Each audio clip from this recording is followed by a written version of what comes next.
Uma boa noite a todos, fala Ezequiel Mota, um bom domingo, como vocês estão? Um dia maravilhoso que fez hoje. Domingo é o dia de atividade em nossa casa espírita, de palestra evangélica, não é? Aliás, de palestra espírita. E também temos a campanha da Fraternidade Alta de Souza, que é bom já desde logo a gente lembrar que no próximo sábado nós vamos ter a campanha de arrecadação em nossa casa espírita, Maria de Nazaré, onde o Sérgio e a Fabiana vão estar recebendo as doações, para que possamos depois convertê-las em cestas básicas, em doações de roupas, calçados, cobertores para as famílias carentes. E também, dependendo, para as pessoas em situação de rua. Vamos fazer uma oração para então darmos início desde logo ao tema a ser abordado, que é a seara é grande e os trabalhadores poucos. Então vamos fechar os olhos. Pai nosso que estais no céu, santificado seja o vosso nome, venha a nós o vosso reino, seja feita a vossa vontade, assim na terra como no céu. O pão nosso de cada dia nos dai hoje, perdoai nossas ofensas, assim como perdoamos a quem nos tem ofendido, não nos deixando cair em tentações, mas livrando-nos de todo mal, que assim seja. Graças a Deus e graças a Jesus. Então, para iniciarmos desde logo o tema, para desenvolvermos a nossa reflexão, é esse o escolhido, né?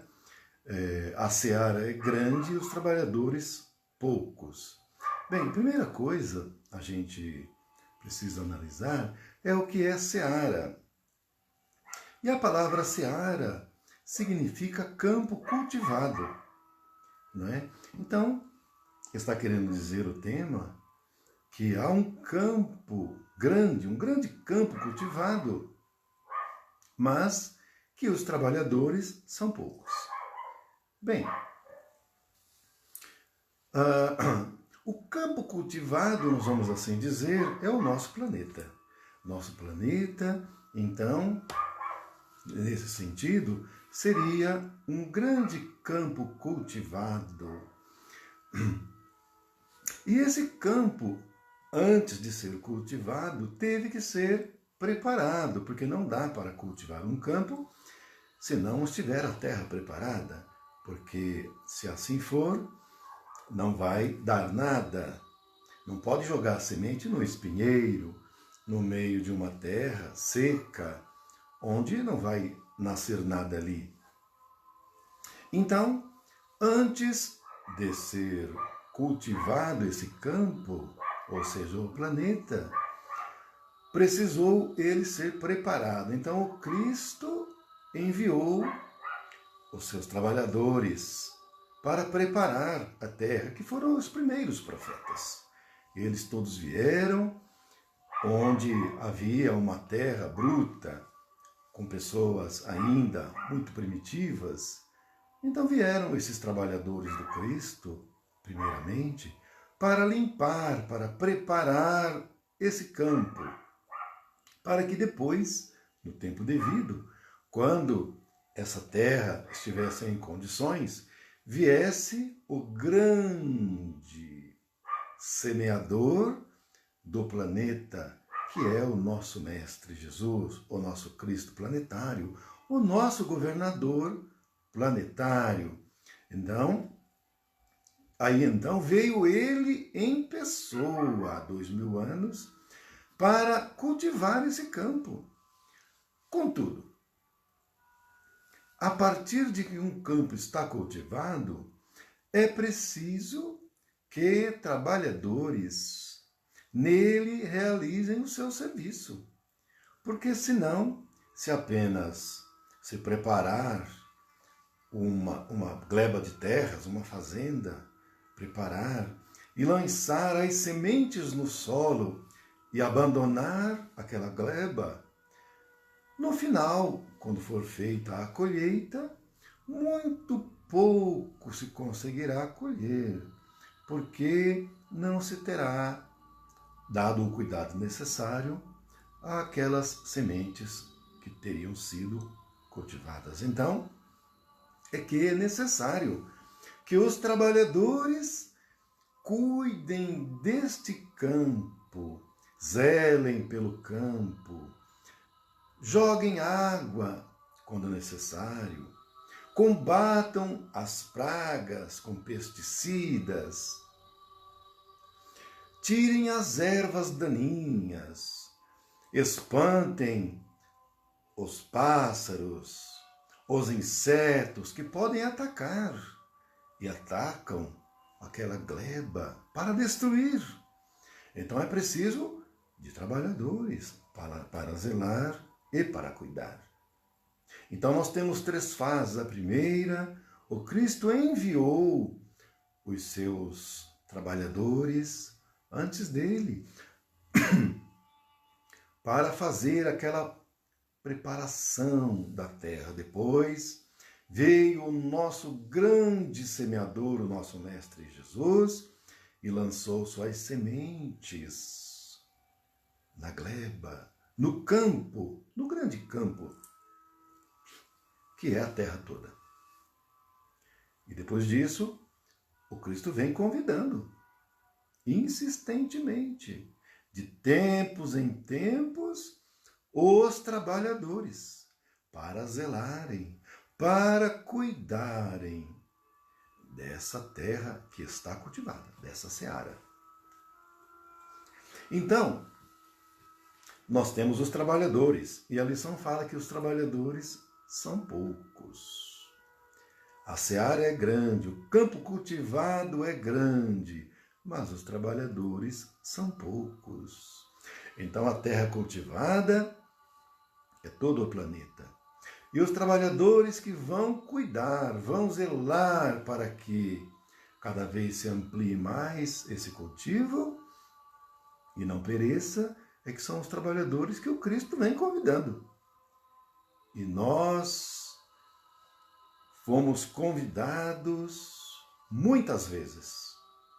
Entretanto, a gente se recusava a trabalhar nesta vinha, nesta plantação do Cristo. Há uma passagem em que, através de uma parábola, Jesus conta uma história para os ouvintes, para as pessoas que estavam ouvindo o Mestre. E então, ele conta que um pai de família sai na primeira hora a convidar alguns trabalhadores para que possam trabalhar na sua vinha, no seu campo cultivado.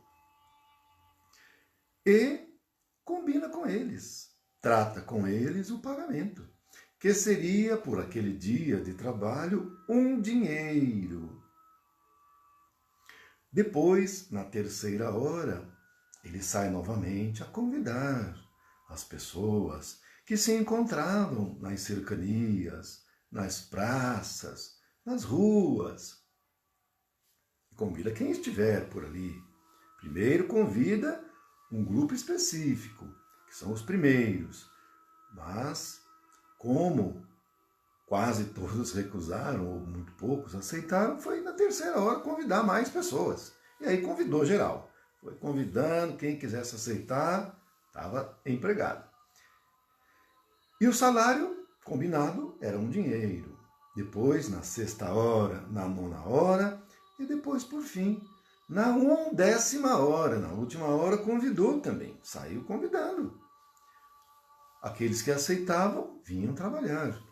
Havia aqueles outros ociosos que preferiam ficar na preguiça, não fazendo nada. E havia aqueles que inclusive eram contra, não queriam saber, detratores. Mas aqueles que aceitavam iam trabalhar naquela vinha. Ao final, terminado o dia, o pai de família chamou o mordomo e convidou a todos para ir fazer o pagamento do dia, do salário de cada um.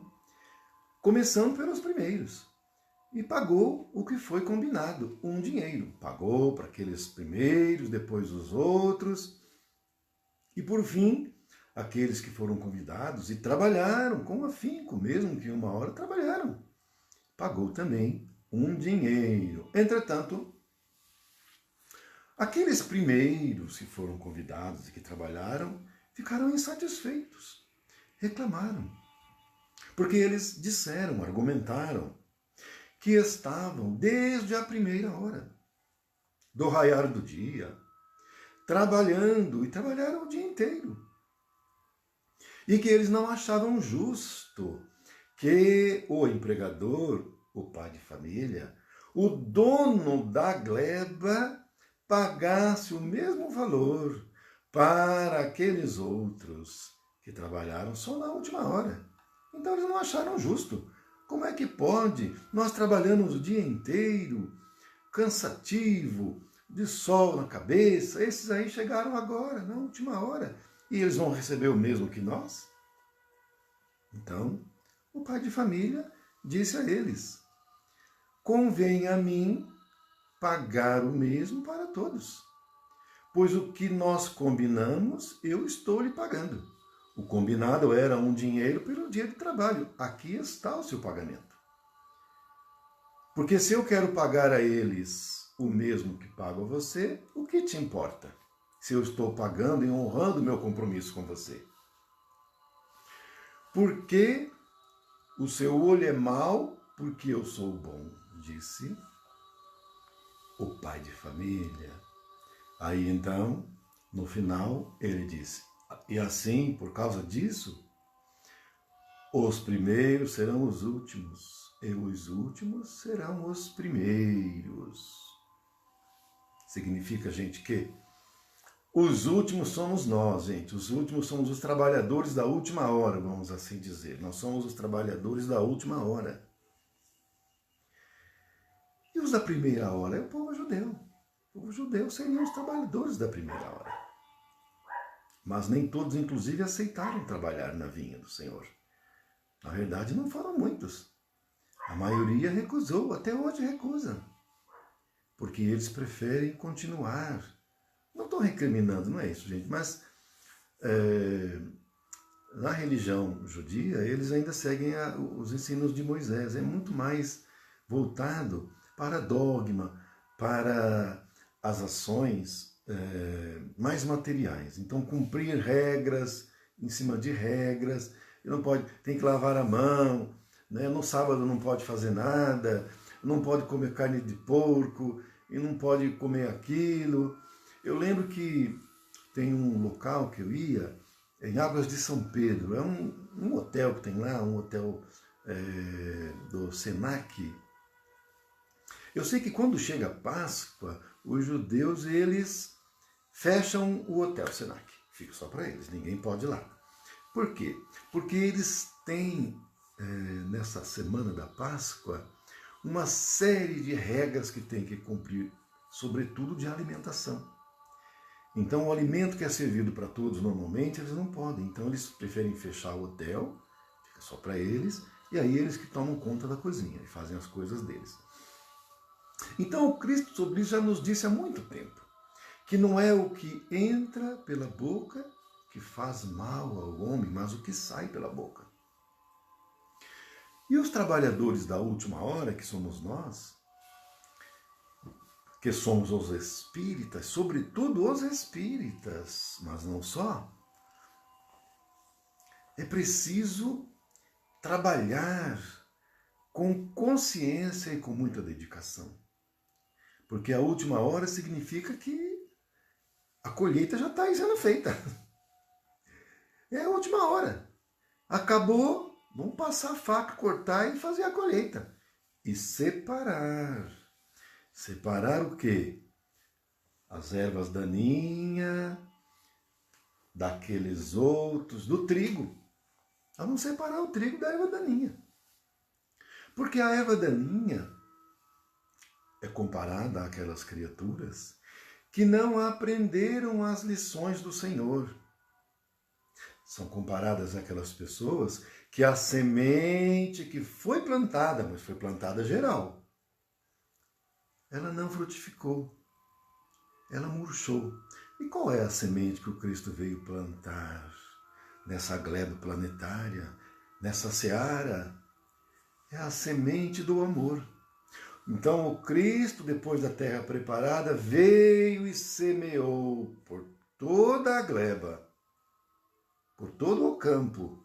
A semente que ele plantou foi a semente do amor. Ele mesmo falou que o maior de todos os mandamentos, a essência do seu ensinamento divino, era a lei do amor.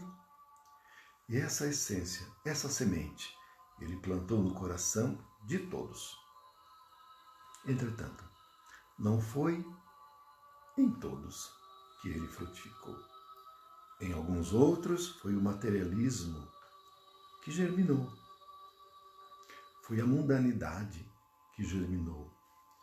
Nós temos dois tipos de trabalhadores. Os trabalhadores do Cristo, os trabalhadores espirituais e os trabalhadores do mundo. Qual desses vocês acham que vão ser aqueles que vão aceitar o convite para trabalhar na vinha do Senhor? São aqueles trabalhadores espirituais. Aqueles trabalhadores que compreendem que são espíritos.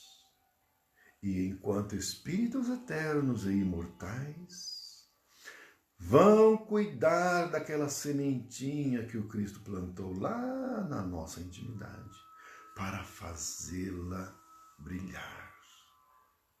Lustrar aquela sementinha, para ela aparecer como uma luz, como um farol, para iluminar o próprio caminho da criatura e o caminho de outros também. E essa semente, o Cristo não regateou, ele plantou no coração do planeta inteiro. Todos têm essa semente dentro do coração. Agora, aqueles trabalhadores do mundo são aqueles que estão preocupados com aquela moedinha que o Cristo falou. É do César, mas tem a de Deus. Vamos dar para Deus o que é de Deus e ao mundo o que é do mundo. Nós estamos no mundo tendo que trabalhar? Sim, nós temos que trabalhar para manter o nosso sustento, mas não viver para isso. Nós não viemos ao mundo apenas para trabalhar para a mundanidade. Nós precisamos trabalhar, mas viver a vida só para isso, não. Porque o nosso serviço, se a gente não fizer, outro faz. Mas cuidar do nosso filho, tem algum outro que vai cuidar? Ah, tem, o traficante cuida. O traficante cuida. E nós temos que cuidar para que o traficante não tome conta dele. Então nós temos a nossa missão, primeiro dentro do nosso lar e depois na sociedade. É esse o trabalho, como trabalhadores da seara do Senhor, que o Cristo nos convidou. Os espíritas são todos os trabalhadores da última hora. Disso eu não tenho dúvida, e eu espero que nenhum de vocês tenha também. E veja, se o Brasil é a pátria do Evangelho, coração do mundo, é aqui que a árvore do Evangelho de Jesus foi transplantada. E é aqui que o Espiritismo, só aqui, que ele conseguiu ter o crescimento que teve. E nós encarnamos aqui nesse país por quê? Vamos pensar. Tem que ter um motivo, nada é aleatório, nada é ocasional. Tudo tem uma razão de ser. Ora, se nós encarnamos aqui e nós acabamos tendo o contato com a doutrina espírita, com o espiritismo, não é por acaso. Eu mesmo, por exemplo, dentro da minha família, todos somos evangélicos. Então, desde criancinha eu participava da escola dominical, mas na hora de batizar lá eu refuguei. E para onde é que eu vim? Para o espiritismo. E eu vim assim, atraído, é uma atração natural, não é? Então, aqueles que são os trabalhadores da última hora recebem o convite na hora própria, mas podem aceitar ou não. Contudo, minha gente, nós já cansamos de recusar esse convite do Senhor. Não há mais chance de recusar agora. Esse convite para nós agora é irrecusável, porque nós não temos mais tempo. E o Cristo disse também, na lição, isso é bem explícito, que aqueles que não conseguiram aprender a trabalhar na vinha do Senhor, eles teriam que aprender de novo para depois voltarem a ser convidados para trabalhar na vinha. E na lição fala que o convite voltará a ser formulado, mas depois de aprender de novo, porque desaprendeu. Desaprendeu a trabalhar e, portanto, não serve para trabalhar na vinha agora. Terá que aprender de novo para depois voltar a ser convidado, e serão convidados de novo depois para trabalhar na vinha. O que é que isso está querendo nos dizer? Que a pessoa desaprendeu a trabalhar na vinha e que por isso precisaria ir aprender de novo para depois receber o convite novamente. Significa que quem desaprendeu a trabalhar na vinha terá que aprender de novo em um mundo novo, em um outro mundo, porque esse campo aqui agora já não dá mais, porque agora já está terminando, está na hora da colheita. Precisa ir aprender outra vez para trabalhar, para depois ter uma nova colheita. Significa que os irmãos que se recusam a aprender a se tornar e a ser pessoas amorosas, a não usar de violência, a serem mansos e pacíficos, terão, infelizmente, que ir para outros campos.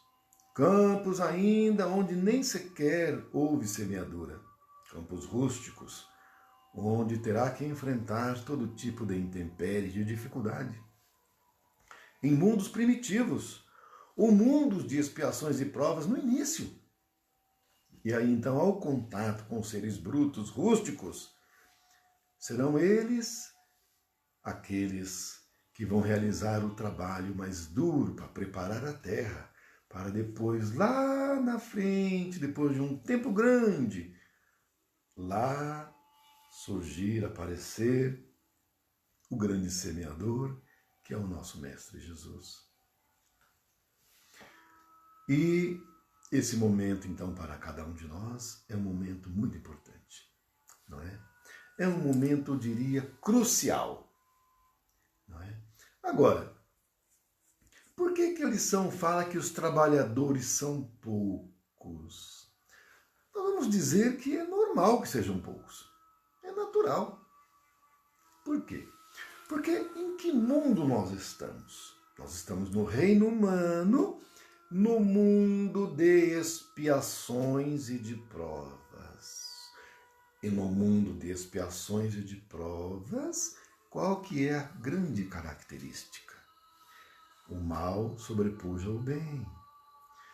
Pessoas voltadas no seu agir, pautando as suas atitudes no materialismo. Espiritualização pequena. Entretanto, como nós estamos já no final deste período de expiações e provas e já no limiar do mundo de regeneração, as criaturas, aquelas que já se mostraram, os servidores, os trabalhadores da espiritualidade, esses já se apresentam para trabalhar, querem ajudar, querem servir. Aparece uma campanha, eles estão ali. Surge alguma pandemia, eles estão ali confeccionando máscara, ajudando. Surge uma tragédia, eles são os primeiros a montar grupos, equipes para ajudar, para trabalhar. Mas você também tem um outro grupo que faz tudo do contra, porque só se preocupa com o poder. Só se preocupam com a riqueza, por seu interesse pessoal, por egoísmo. E aí você vai ter um terceiro grupo, que é o grupo dos ociosos. Aquele ali não quer saber de nada, trabalhar não quer, também não faz nada de ruim, então ali, nem para lá nem para cá. E por que é natural? Nós vamos comparar então o nosso mundo a uma escola. O nosso mundo é uma escola, mas também não deixa de ser um manicômio, um hospital, um presídio. É tudo uma amálgama de um pouco de cada coisa. Bem, nós temos numa escola, a maioria da escola é de aluno. Trabalhadores que ajudam a fazer as coisas acontecerem, e professores e mestres, são poucos. Então vamos dizer que numa classe tenha 100 alunos, é um professor só. Né? E naquela escola enorme, aquele mundo de alunos, aquele mundo de professores, você tem ali talvez uns 10, 15, no máximo uns 20 trabalhadores, para que tudo esteja limpo, preparado, organizado, todos alimentados, para que as lições sejam ensinadas pelos professores. Então a maioria são de pessoas que estão só preocupadas em receber, mas não estão preocupadas em trabalhar e em dar, só em receber. Que é o caso da maioria do planeta, quase 8 bilhões de criaturas encarnadas. O que a maioria quer? Receber. E dar? A dar não. Eu quero só guardar. É meu. É tudo meu. Então é como a criança. Que é meu, é meu, é meu. Né? Mas abrir a mão, dar, servir, trabalhar em prol do semelhante, em prol do irmão. Que é o que o Cristo nos ensinou, amar ao próximo como a si mesmo. É essa atitude daqueles servidores e trabalhadores do Cristo. Os trabalhadores do Cristo, disse ao Senhor, seriam conhecidos por muito amar. Mas para a gente trabalhar na vinha do Senhor, é preciso a gente abandonar os nossos interesses. Os nossos interesses, eles não podem estar em primeiro lugar com exclusividade. A gente precisa colocá-lo num equilíbrio. A gente tem que também perceber e enxergar o interesse do nosso irmão, a necessidade. E sempre ajudar. Sempre ajudar. Não preocupar. Se é para ajudar, vamos ajudar em qualquer que seja a situação. Agora, uma coisa que eu tenho assim pensado bastante, sabe? É que, no fim, gente, eu acho que tudo está certo. Não tem nada errado. Tudo está certo.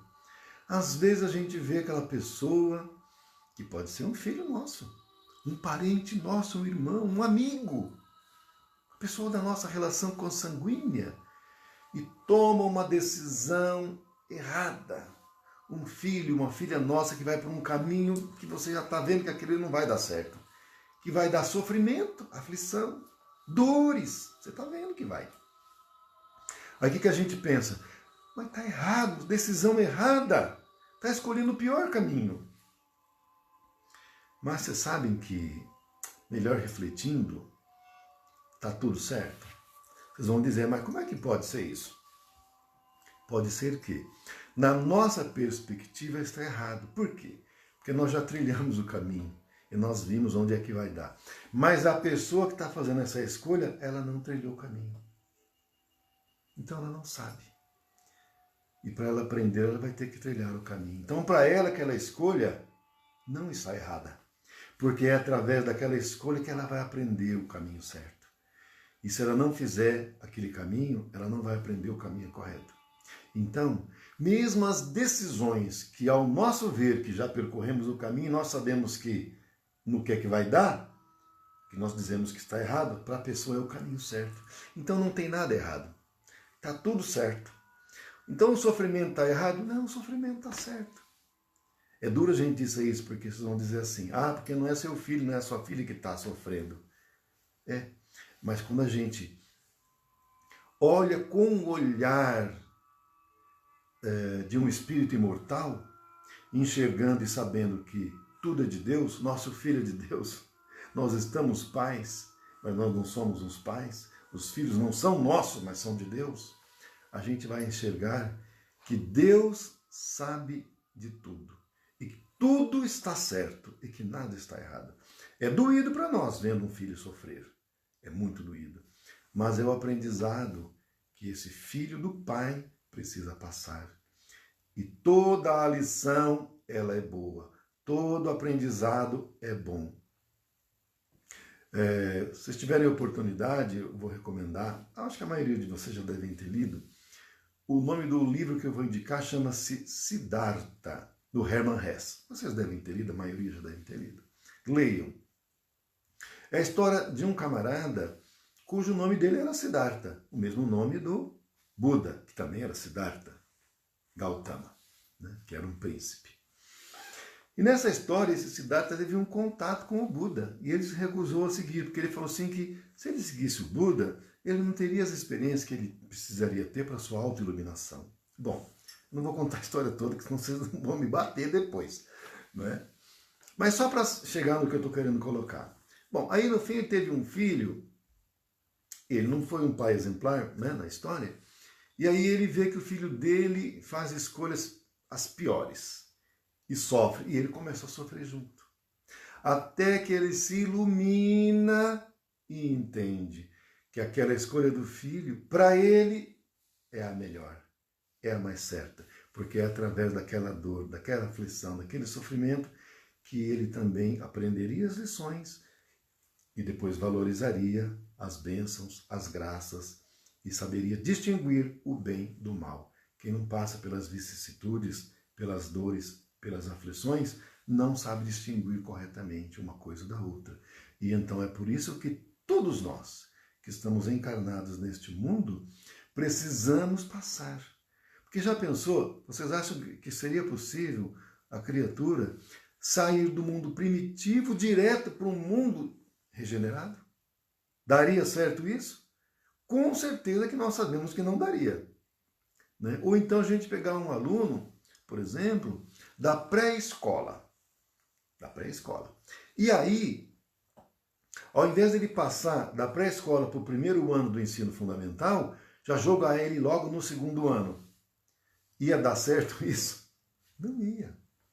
Porque ele não passou pelo primeiro ano fundamental para aprender aquelas lições que no primeiro ano precisa aprender para ir para o segundo. Então é por isso que nós temos que passar pelas experiências do mundo de expiações e provas. E grande parte delas são de dores e aflições, mas elas trazem ensinamento para você distinguir uma coisa da outra. E então é por isso que não existe decisão errada. Todas as decisões estão certas para o aprendizado que a pessoa precisa passar. Ah, mas fez uma escolha que vai presa. A pessoa precisa de ser presa. Ela precisa ser presa. Para ela aprender a valorizar a liberdade. Porque ela não sabe dar valor.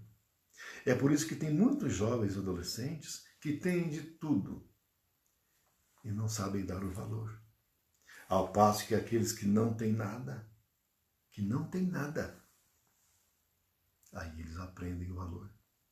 Para finalizar, eu vou contar para vocês uma história que é a seguinte.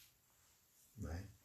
A história de uma pessoa que não soube valorizar a família.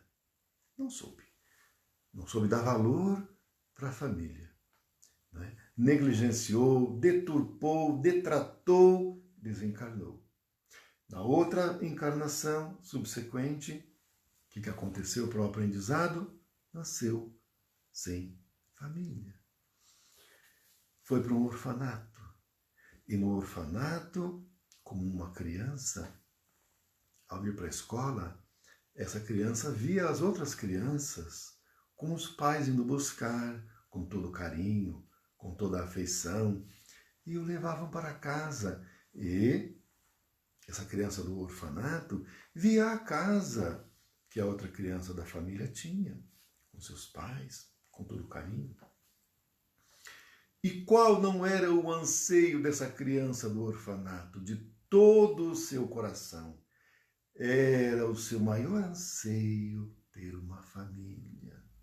ter uma família para essa criança do orfanato era a coisa entre todas na vida a mais importante. Como ansiava essa criança do orfanato ter uma família. Então, o aprendizado de a gente passar pela vicissitude é o da gente aprender a distinguir e de valorizar. Então é preciso passar pela perda, pela dor, pela aflição, para que nós possamos aprender o caminho do Cristo, o caminho do Pai, o caminho do amor. E é esse caminho que nos vai levar ao reino de Deus, que é o reino do amor.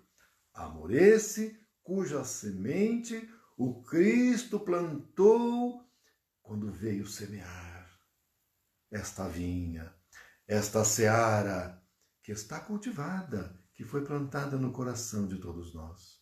Agora, a nós, como trabalhadores da última hora, nos compete, primeiramente, fazer brilhar essa semente que o Cristo plantou em nossa intimidade, para, como um farol, guiar os nossos passos, mas, sobretudo, e também para que auxiliemos outros irmãos nossos a caminhar nesse caminho de luz. É um caminho que o Cristo já deixou as pegadas, e é o de a gente abandonar o egocentrismo, o materialismo, e darmos valor e entendermos que o que importa, como Cristo disse, de que vale ganhar o mundo e perder a sua alma, é a gente buscar a espiritualização nossa e auxiliar os nossos irmãos também na sua espiritualização, porque nós somos espíritos. Nós não somos seres carnais, nós somos seres espirituais. E aqueles que aceitaram o convite do Senhor para trabalhar, nos cabe trabalhar. Então, nós vamos trabalhar com todo afinco, não é? Então, meus amigos, meus irmãos, eram essas as considerações que tínhamos para trazer para a nossa reflexão sobre esse tema tão importante, que é a seara é grande e os trabalhadores poucos. Para amanhã, estaremos juntos novamente, segunda-feira. Então, antes de encerrar, vamos fazer uma oração. Ave Maria, cheia de graça, o Senhor é convosco. Bendita sois vós entre as mulheres, bendito é o fruto do vosso ventre, Jesus. Santa Maria, Mãe de Jesus, rogai por nós, os seus filhos, agora e na hora de nosso desencarne. Que assim seja. Paz e luz aos nossos corações, meus irmãos e meus amigos. Então, até amanhã, se Deus quiser.